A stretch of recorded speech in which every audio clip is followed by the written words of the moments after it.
అందరికీ శుభోదయం. నవరస ప్రేమాయణం ఛానల్కి స్వాగతం. ఈ 27th మార్చ్ మనకి శ్రీరామనవమి రాబోతున్నది. సీతారాములంటే ఈ జగత్తుకే తల్లిదండ్రులు.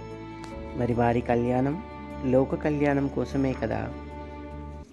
విశ్వశాంతిని కోరి మనము జరుపుకునే కళ్యాణం సీతారాముల కళ్యాణం. కన్నుల పండగగా కమనీయంగా గ్రామంలో విశ్వమంతా జరుపుకునే కళ్యాణం సీతారాముల కళ్యాణం. రామనామస్మరణ చేతనే మన సర్వ పాపాలు హరించబడుతున్నాయి. మరి ఈ జగత్తుకి ఆదర్శ పురుషుడు శ్రీరాముడే కదా. సీతారాములు జగత్తుకే ఆదర్శ దంపతులు. వారే నిజమైన స్వచ్ఛమైన ప్రేమికులు. సీతారాముల్ని మించిన ప్రేమికులు లోకంలోనే లేరు. రాముని హృదయం సీతమ్మ, సీత మనసు ఎరిగిన వాడే రాముడు. సీతారాముల మధ్య ఎన్నడూ పోట్లాటలు కానీ గొడవలు కానీ లేవు. రామాయణం మొత్తంలో ఎక్కడా కూడా మనం చూడలేదు. వారి అన్యోన్య దాంపత్యం, వారి ప్రేమ లోకానికి ఆదర్శం. రామకథ రామనామం మధురం మధురం. రామరాజ్యంలో ప్రజలంతా సుఖ సంతోషాలతో సకల శుభాలతో అష్టైశ్వర్యాలతో వెలుగొందారు.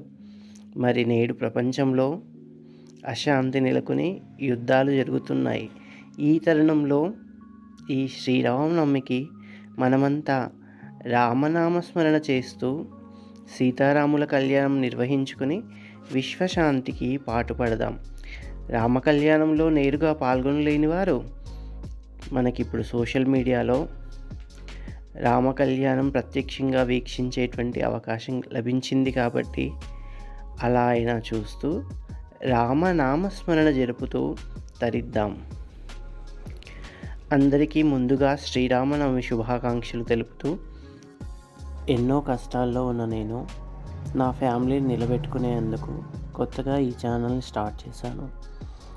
మీ వంతుగా సబ్స్క్రైబ్ చేసి వీడియోని లైక్ చేసి సహాయం చేస్తారని అర్థిస్తున్నాను. ధన్యవాదములు.